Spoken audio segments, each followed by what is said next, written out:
Hola, me llamo Almudena del Bosque, estoy viviendo ahora en Múnich. Como mucha gente me pregunta que por qué estoy viviendo en Múnich, pues como muchas personas que han venido aquí, vine por mi pareja que trabaja aquí en Odus, Alemania. Y bueno, yo soy de Madrid, y si me decís de dónde sois vosotros, pues así nos conocemos todos un poquito más. El tour que vamos a hacer va a recorrer las partes más importantes de la ciudad antigua de Múnich y durará unas 2 horas. En esas 2 horas pues os estaré comentando temas importantes de la historia de la ciudad, también sitios curiosos, y también si tenéis alguna pregunta sobre sitios a los que podéis ir a comer o cómo llegar a algún sitio, me podéis preguntar sin ningún problema. La valoración de este tour la vais a hacer vosotros con la aportación que me deis al final del tour. Si os ha gustado mucho, pues me podéis dar una muy buena aportación. Si no os ha gustado tanto, pues me podéis dar una muy buena aportación también. Bueno, y ahora os voy a contar un poco por qué estamos aquí. Esta iglesia que tenemos aquí es la iglesia de San Pedro, o como lo llaman los alemanes, la iglesia del Viejo Pedro, porque es la iglesia más antigua de Múnich. Se construyó en estilo románico, pero como podemos observar, la iglesia sufrió muchísimo durante los bombardeos de la Segunda Guerra Mundial y se reconstruyó de una manera bastante austera, en cemento básicamente. La única parte que sufrió menos fue la parte del ábside, que todavía es original, que está hecho de ladrillo. Aún así podemos observar en los ventanales que fueron completamente destruidos durante la Segunda Guerra Mundial. Una de las cosas interesantes del Viejo Pedro es subir a su campanario. Desde ahí tenemos una de las mejores vistas de la ciudad. Lo único malo es que hay que subirlo andando y son más de 300 escalones. Pero ahora mismo no se puede acceder a él porque están de obras. Otra de las alternativas para tener una bonita vista de la ciudad es subir a la torre del ayuntamiento, ahí en Marienplatz.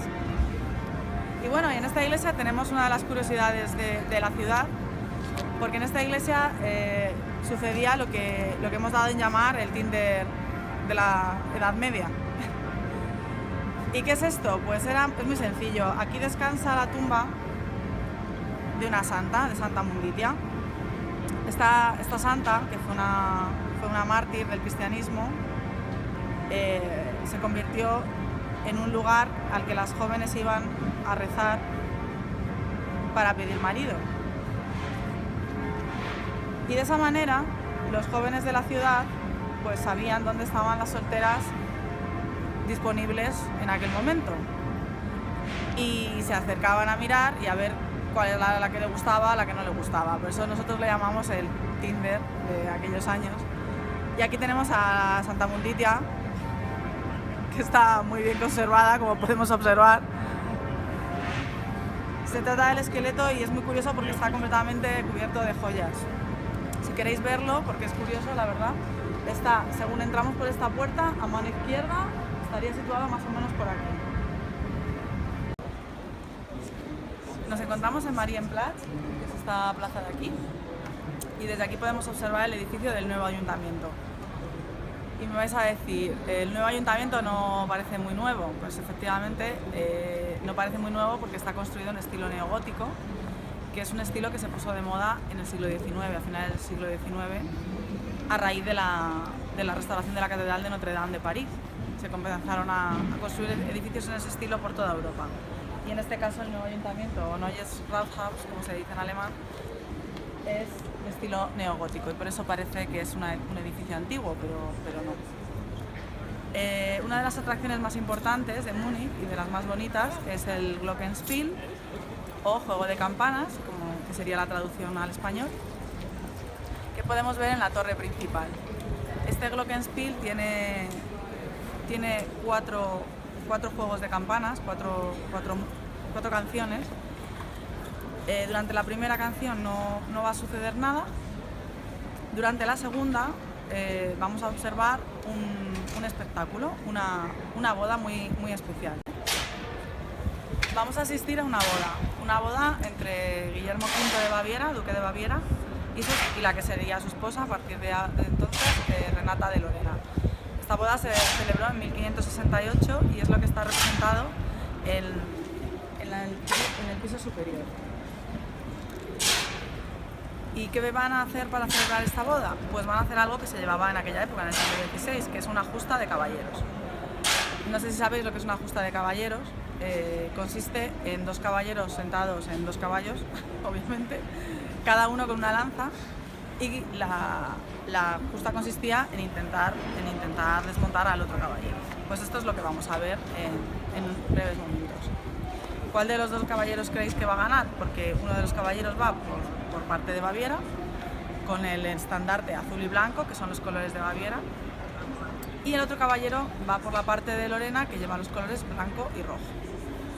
Y bueno, ya lo vais a ver que el desenlace es espectacular, con unos efectos especiales impresionantes. El tercer juego de campanas representa la danza de los toneleros. Esto conmemora un suceso muy triste, que fue la Gran Peste de 1517. Durante esta epidemia de peste murieron muchísimas personas, fallecieron, se calcula, más de 4.000 personas en Múnich. Y por ese motivo, cuando terminó la epidemia, la gente no quería salir de sus casas, estaban aterrados por el contagio, porque aunque en aquella época no se sabía exactamente cómo se transmite la peste, que la transmiten las ratas, o concretamente las pulgas que viven en las ratas, sí que sabían que se transmitía entre las personas, con lo cual procuraban evitar el contacto con otras personas. Y al terminar la epidemia no salía nadie de sus casas. Entonces,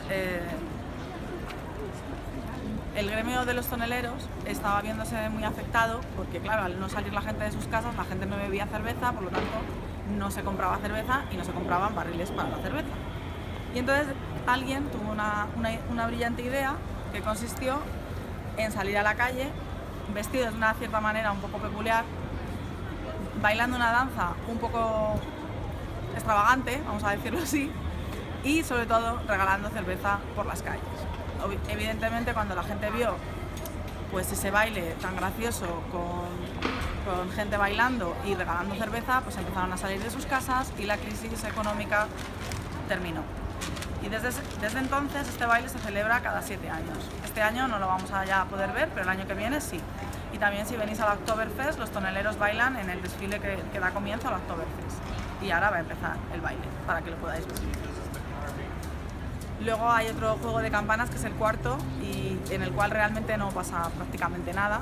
Únicamente va a cantar el pollo, que está situado en la parte superior del glockenspiel. Y normalmente casi nunca nos quedamos a verlo porque realmente no sucede apenas nada. Así que podemos seguir andando y os contaré otras cosas más interesantes de la ciudad. En el centro de la plaza podemos ver la columna dedicada a la Virgen María, la columna de María, que da nombre a toda la plaza. ¿Y por qué está esta columna de María en el centro de la plaza? Pues para entender esto tenemos que volvernos a un conflicto que dividió Europa durante el siglo XVII por una cuestión de religión.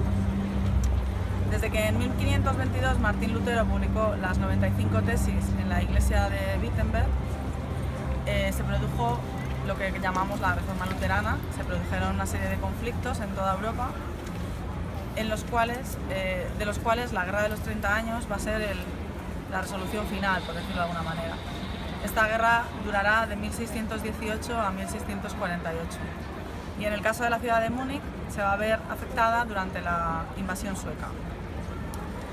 En la primera fase de la guerra, la facción católica, por llamarlo de alguna manera, iba ganando, y entonces el rey de Suecia, que era protestante, decidió entrar en el conflicto en apoyo a sus compatriotas luteranos.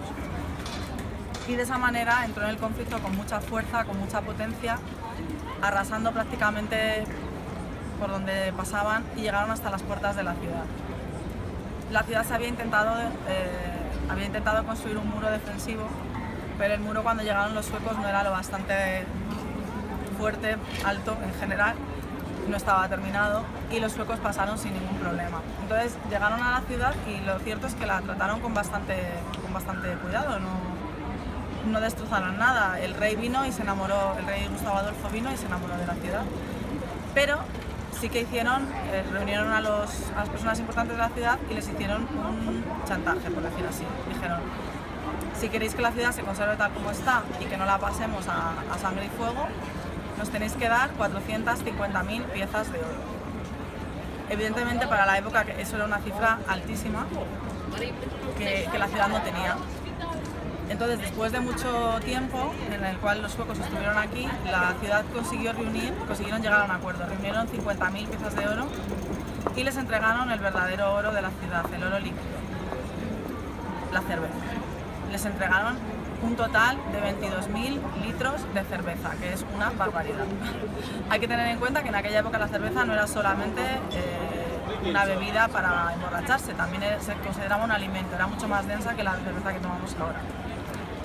Y con estos barriles y con las 50.000 piezas de oro, los suecos abandonaron la ciudad y la ciudad se salvó.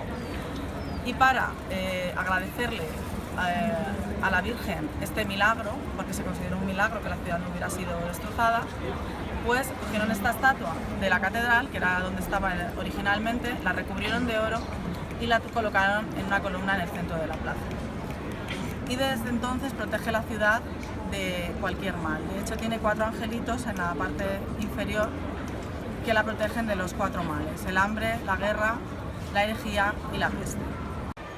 Este edificio que tenemos aquí en color blanco, que parece un poco un castillo de cuento, es el antiguo ayuntamiento, el Altes Rathaus. Como podéis ver, está pintada, la decoración de las piedras, de lo que debería ser piedra, está pintada. Esto nos dice una cosa, nos dice que este edificio fue casi completamente destruido durante la Segunda Guerra Mundial.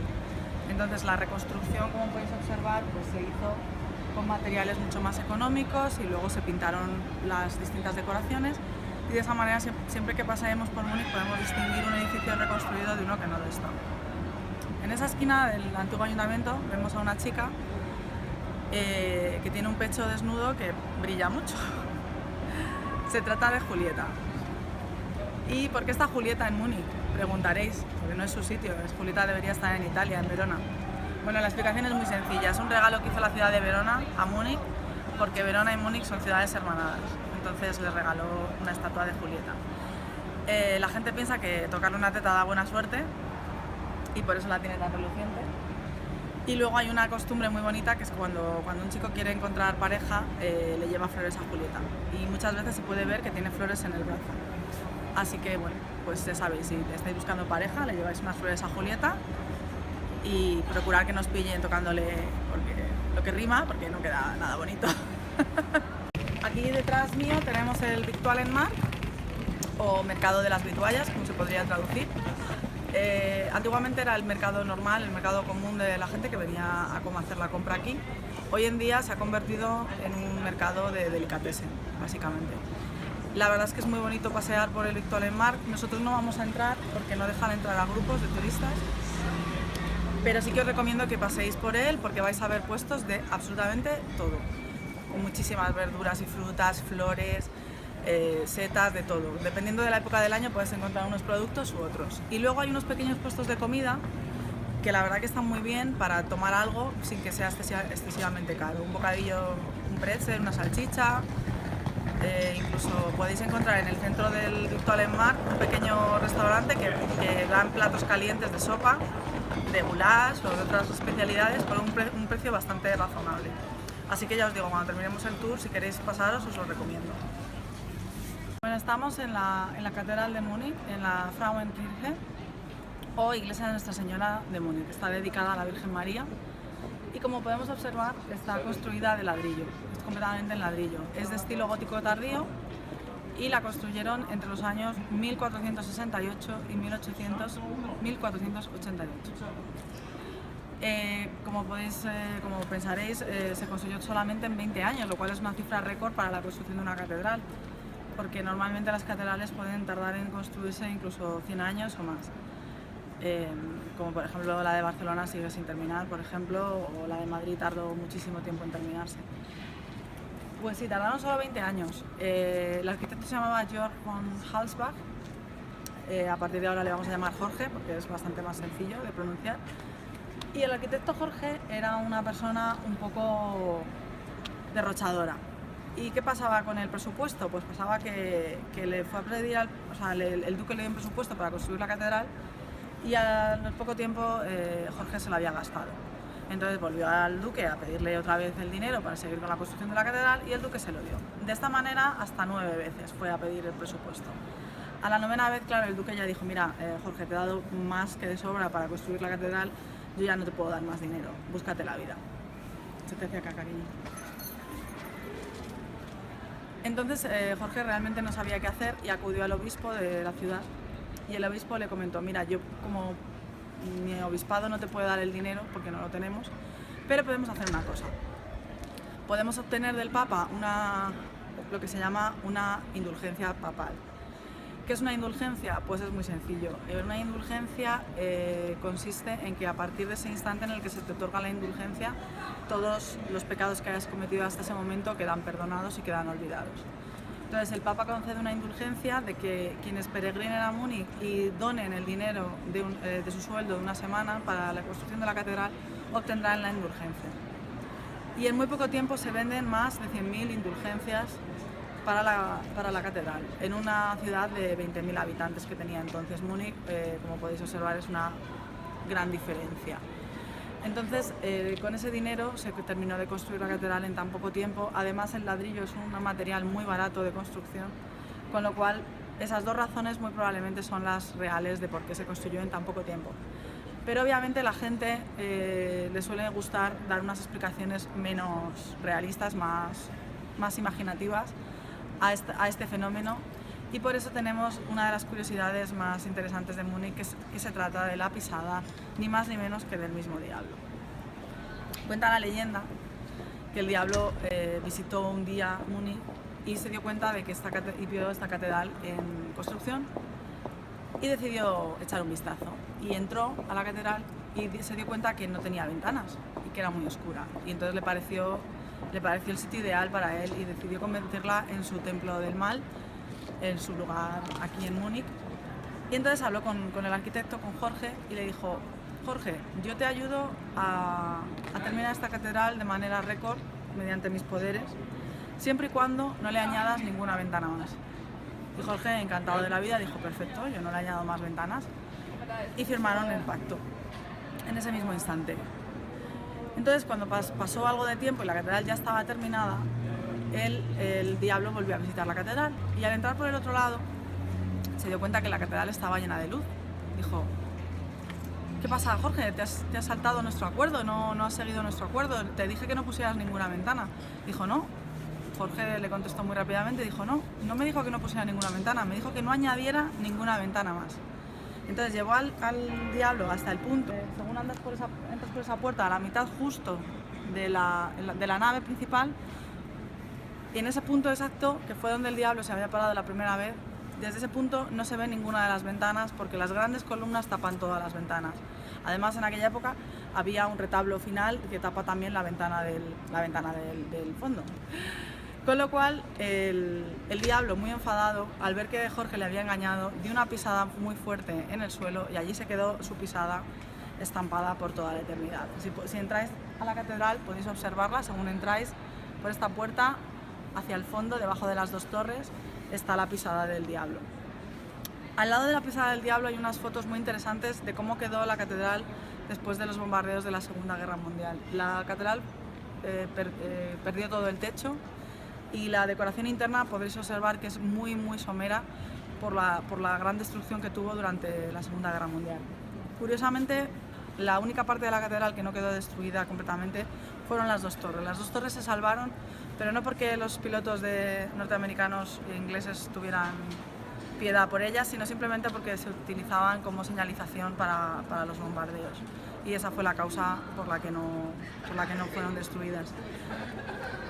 Y bueno, pues esta es la catedral, es de estilo gótico tardío.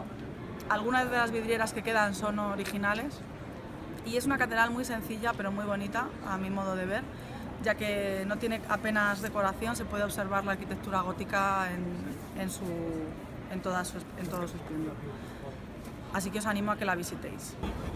Esta plaza tan bonita en la que estamos se llama Odeonsplatz o Plaza del Odeón, que se llama así por un teatro que existía antiguamente, que era el Odeón. Y podemos ver aquí este monumento, que es el Ferenhalle o Pórtico de los Mariscales. Este monumento fue mandado a construir por Luis I de Baviera, que fue un rey que era un gran amante de las artes. De hecho, él es famoso una frase que dijo, que era que quería construir una Atenas sobre el Isar. Y se dedicó a llenar Múnich de monumentos hermosos. Y aquí es un ejemplo de ello, que como podemos observar se parece mucho a otro monumento muy famoso que tenemos en Florencia, que es la Logia dei Lanzi. En la Logia dei Lanzi hay un montón de esculturas famosas, hay una copia del David, pero en este caso lo que hay son estatuas de los mariscales que han sufrido en guerras por Baviera. Y en el centro está la estatua del soldado desconocido por todos los soldados de Baviera que murieron en batallas. Concretamente son los soldados que murieron en las guerras franco-prusianas, pero está dedicada a todos los soldados. Si nos fijamos en los dos leones que tenemos en la entrada, uno de ellos tiene la boca un poquito abierta. De este detalle que hizo el escultor, el león que mira hacia la iglesia tiene la boca cerrada, pero el león que mira hacia la residencia, hacia el Palacio de los Reyes, tiene la boca un pelín abierta. ¿Qué nos decía con esto? Pues estaba haciendo un mensaje en el sentido de que con la iglesia el pueblo no se va a meter, no va a decir nada, porque aquí en Baviera son muy católicos y respetan mucho a la iglesia. Pero en cambio a los reyes, pues si los reyes hacen algo que al pueblo no le parece bien, el pueblo se va a rebelar contra él. Esta iglesia tan bonita en color amarillo huevo, en estilo barroco claramente, es la Theatinerkirche o iglesia de los teatinos.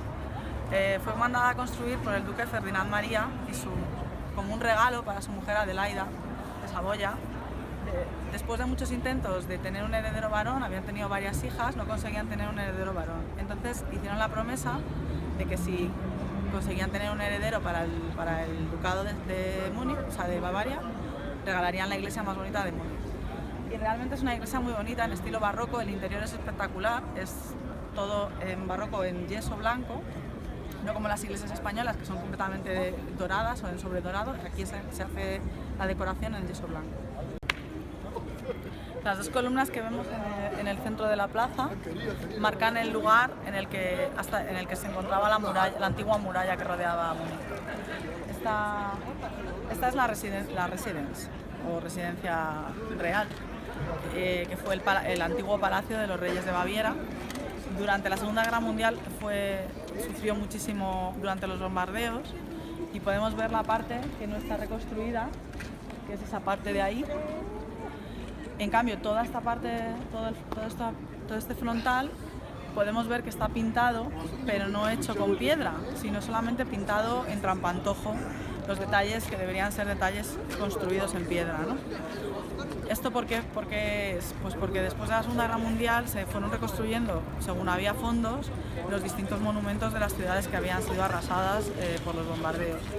Evidentemente a veces no había tanto dinero, entonces se recurrió a este sistema de pintura al trampantojo para simular los detalles arquitectónicos. De esa manera también podemos distinguir qué partes del palacio o de cualquier otro monumento de la ciudad son reconstruidas o son reales. Y aquí, justo en esta esquina, estamos en un lugar muy importante históricamente, porque aquí sucedió el famoso putsch de la cervecería. Para entender este momento histórico, este golpe de Estado, en realidad, este intento de golpe de Estado por parte de Hitler, quizá deberíamos retrotraernos un poco hacia el final de la Primera Guerra Mundial. Después de la Primera Guerra Mundial, Alemania va a ser el país que más sufra económicamente y psicológicamente las consecuencias de la Primera Guerra Mundial. Alemania es declarada única culpable de la guerra y por tanto va a tener que pagar unos costes de compensación altísimos que van a suponer un gran varapalo para la economía alemana. Después de la Primera Guerra Mundial, en Alemania gobernaba lo que se denomina la República de Weimar. Esta república intenta hacer frente a la situación económica tan desfavorable mediante un sistema que luego se comprobará que no es efectivo, que empiezan a generar cada vez más papel moneda. ¿De qué manera? De esta manera este papel moneda cada vez se devalúa más, llegando a lo que se conoce como una hiperinflación. En el año 1923 el marco alemán no valía absolutamente nada, valía tan poco que la gente los quemaba para calentarse, ¿no? Valía menos que el papel con el que se fabricaba la moneda. Para que os hagáis una idea, un solo marco alemán llegó a equivaler a 4 billones de dólares.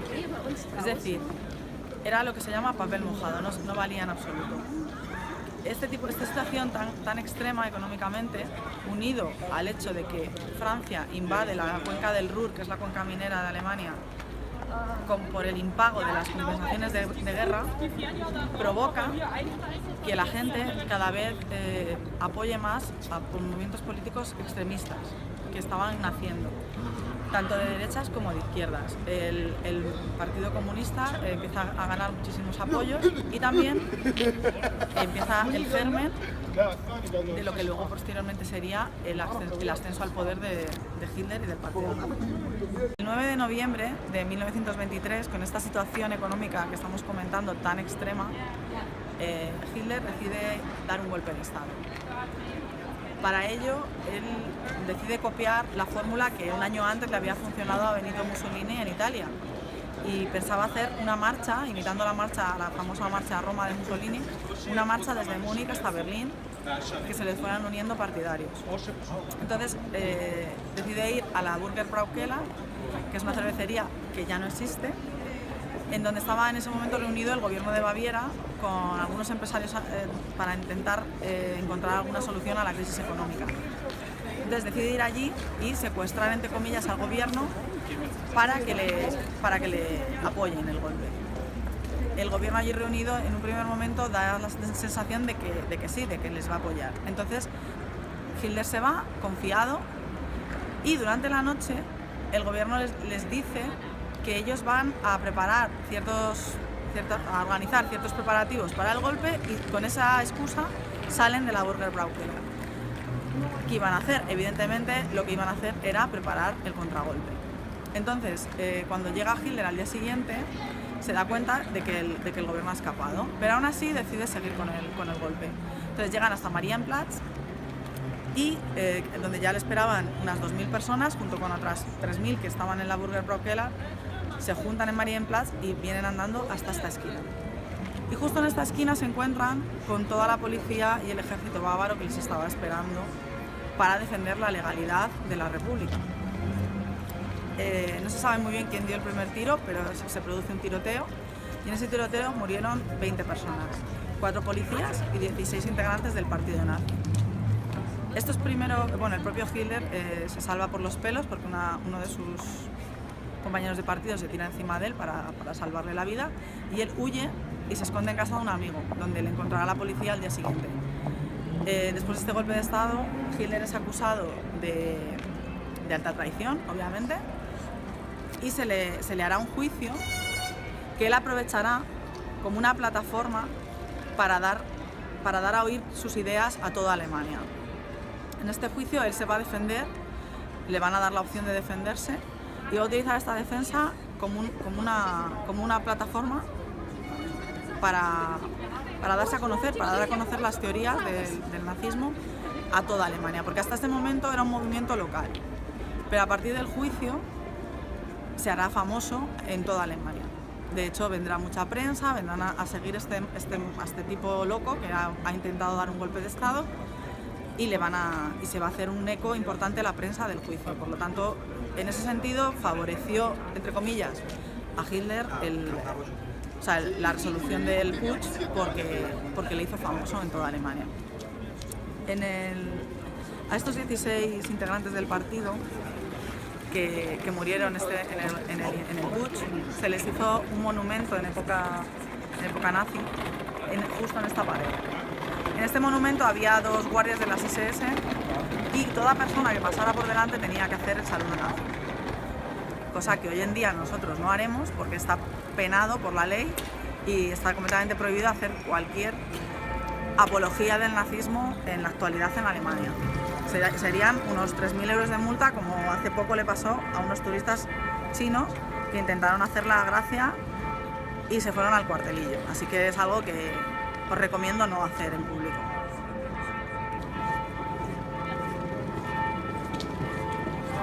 Este era el monumento que estaba aquí, todavía se ven las marcas de haber estado colgado y podemos ver las coronas y a los dos guardias de las SS que vigilaban que todo el mundo hiciera el saludo nazi.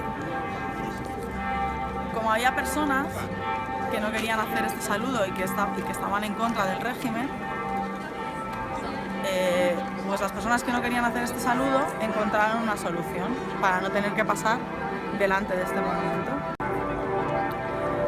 Las personas que no querían saludar delante del monumento, que hemos visto que estaba colgado justo en esa pared, cogían este pequeño callejón para llegar hasta Odeonplatz sin tener que pasar por delante.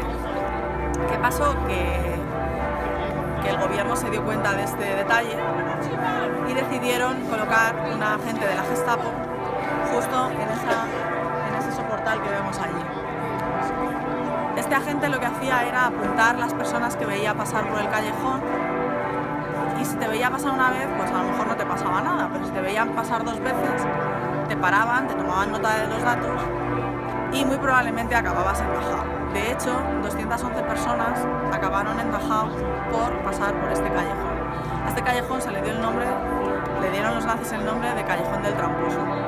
Y no hace muchos años se colocó este pequeño monumento que vemos en el suelo, de baldosas doradas, que representa el camino que hacían esas personas y que termina justo en ese portal que os he comentado. Y es el pequeño homenaje que quería tener la ciudad hacia esas personas que se rebelaron contra un régimen y que acabaron en un campo de concentración simplemente por no querer hacer el saludo nazi. Estamos en la plaza de Max Joseph. Este señor que vemos aquí sentado en el medio de la plaza es Max Joseph. ¿Y quién es Max Joseph? Pues es ni más ni menos que el primer rey de Baviera. Maximiliano José I sería, heredó el ducado en 1800 aproximadamente y sería el primer rey de Baviera. ¿De qué manera consiguió Max Joseph convertir un ducado en un reino?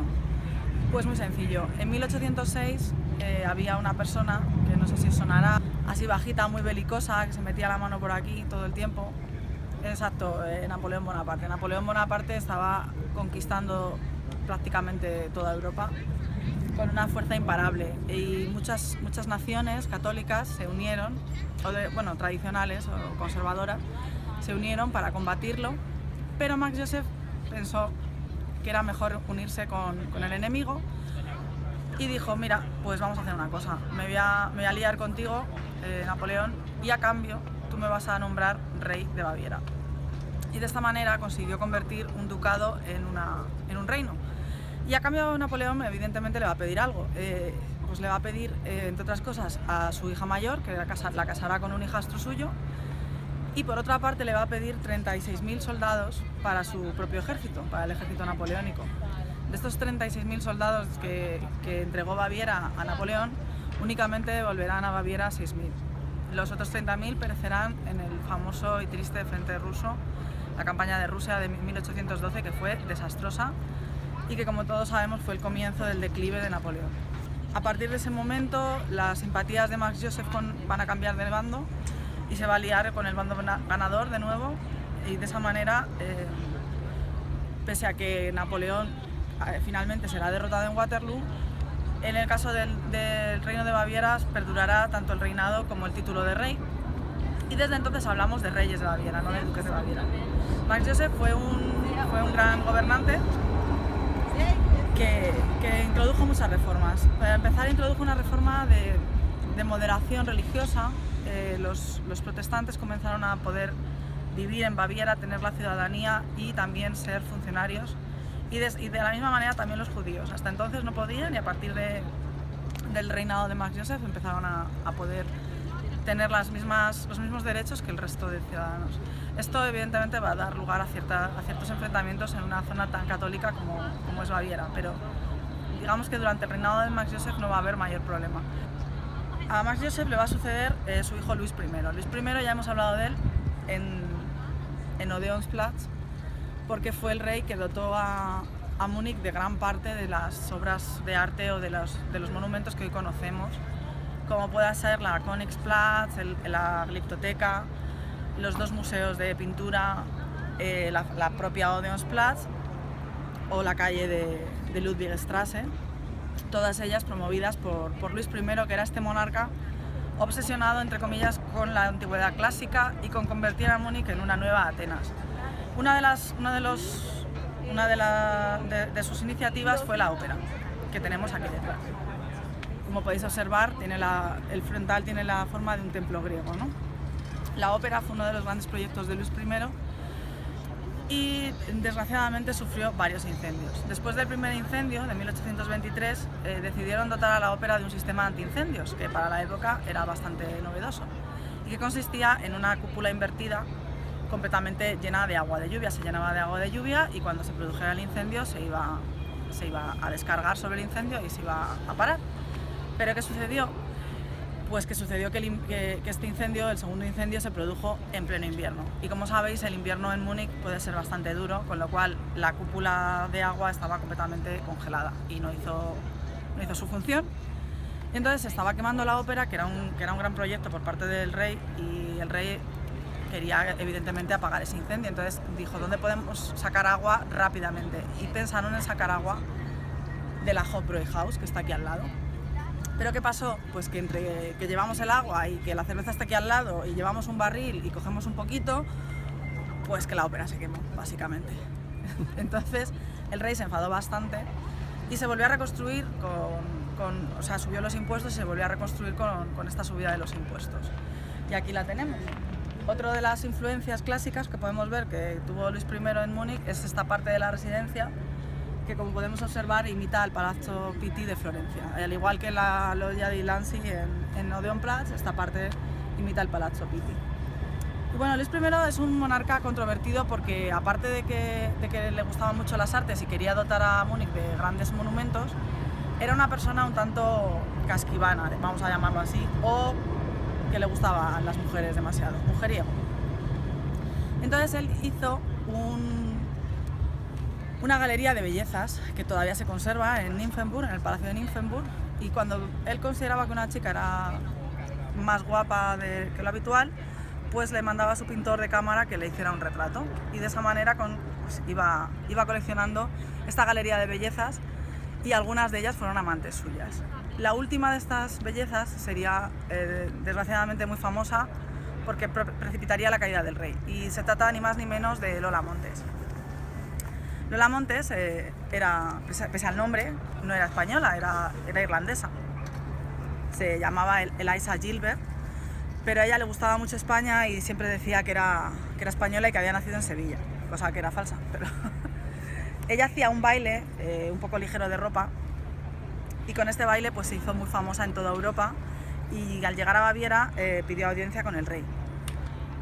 Cuenta la leyenda que el rey le preguntó que si su pecho era auténtico y que ella se quitó la camisa, y a partir de entonces el rey, que tenía unos 60 años, pues quedó prendado de sus encantos, ¿no?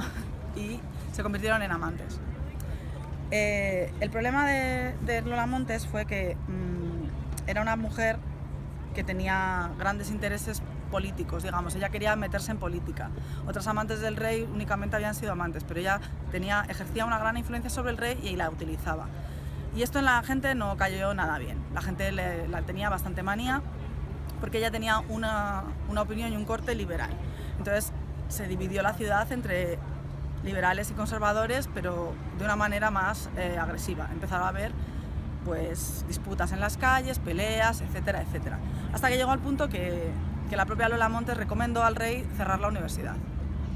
El cierre de la universidad fue lo que provocó en última instancia una revolución aquí en 1848 que motivaría la caída de Luis I de Baviera, la caída de Lola Montes, que tuvo que exiliarse, y el hecho de que Luis I abdicara en su hijo Maximiliano II. Aquí tenemos a Lola Montes, que era la considerada una belleza de la época, morena, con los ojos azules.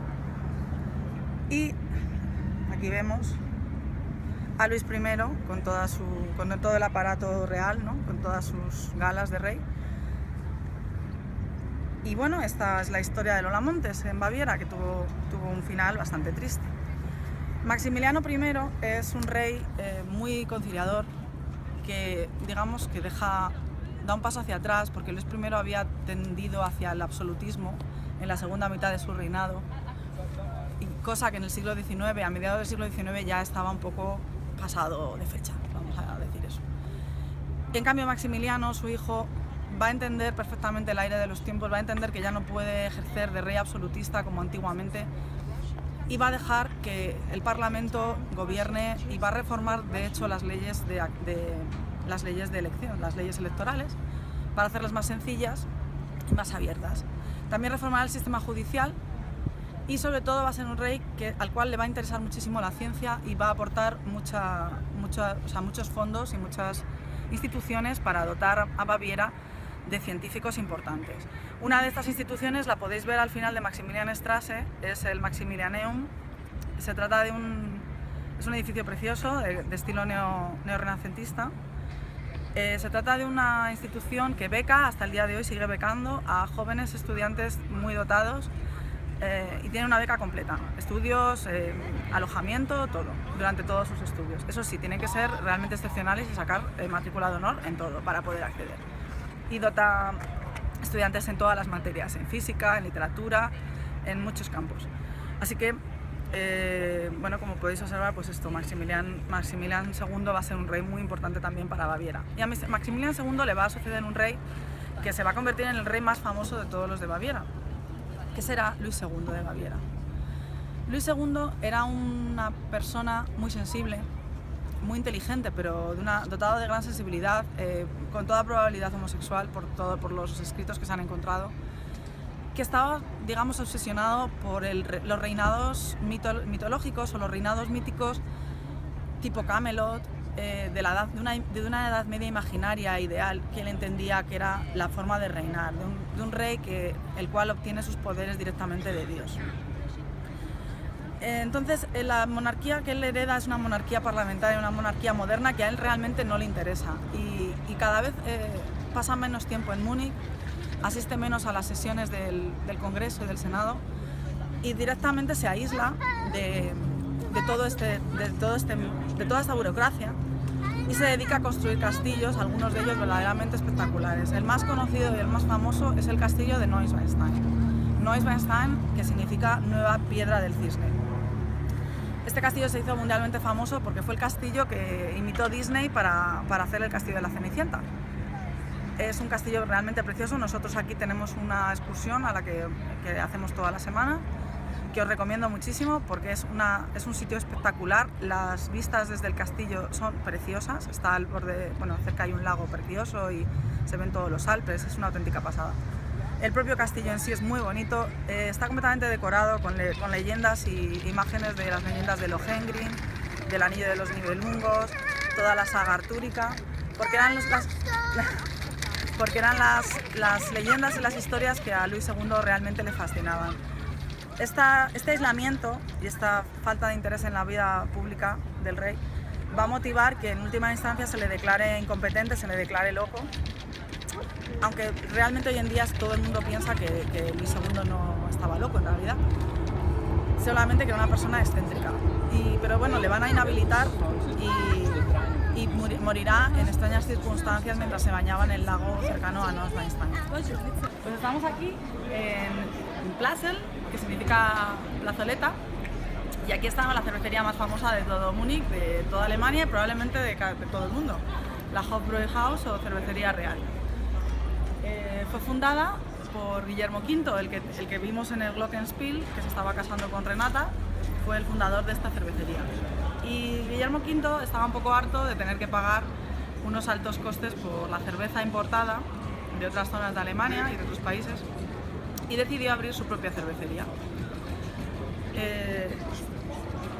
En un principio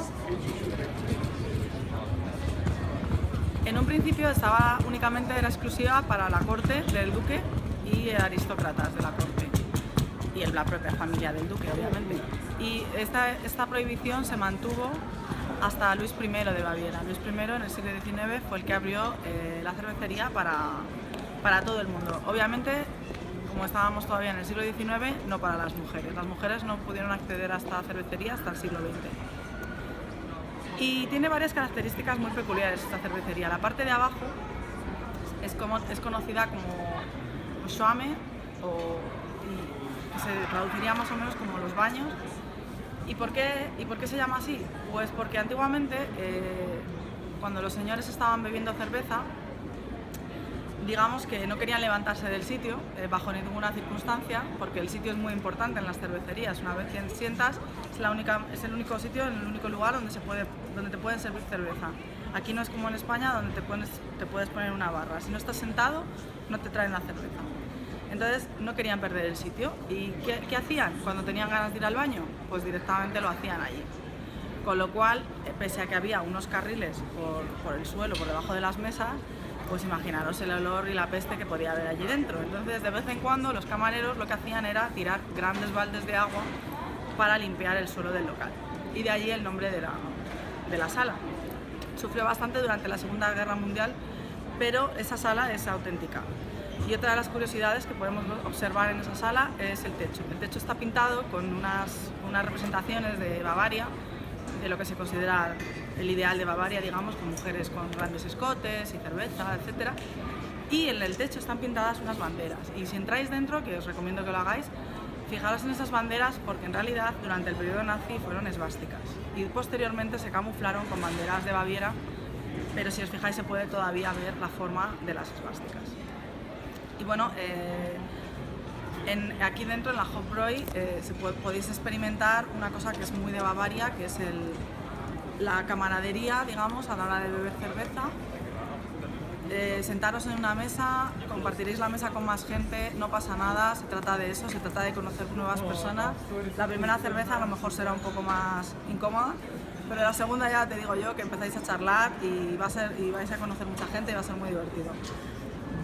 No es que sea la menos cara, digamos, no es barata este sitio y se come regularmente bien, se come bien. En todas las cervecerías de Múnich se come bien. Pero sí que es la que tiene, digamos, la más turística, la que tiene el mejor ambiente y también podéis simplemente pasearos por dentro sin tener que pagar nada o llevaros algún recuerdo de su sala de souvenir. Otra cosa muy interesante de la Hofbräu es que tiene un trato especial para los socios. Los socios se reúnen en agrupaciones de socios, hoy en día existen más de 100 agrupaciones de socios. Para ser socio de la Hofbräu tienes que haber nacido en Baviera, con lo cual nosotros no podríamos, y venir regularmente durante al menos 5 años. Una vez eres socio, tienes derecho a tener tu propia jarra y a guardarla en un casillero que está, según entráis por la puerta principal, a mano izquierda. Así que fijaros porque es muy curioso de ver. Ahí están todas las jarras de los socios. Los socios también tienen asegurado el puesto, es decir, si un socio entra y estás en su puesto, te tienes que levantar. De esa manera ellos tienen siempre asegurada un sitio en la mesa. Y si tenéis la oportunidad de ver a algún grupo de socios, los vais a reconocer enseguida porque van vestidos con el traje típico y con bigotes extravagantes, o sea, siempre llevan, digamos, una indumentaria típica bávara. Así que bueno, yo creo que es un sitio que merece la pena visitar.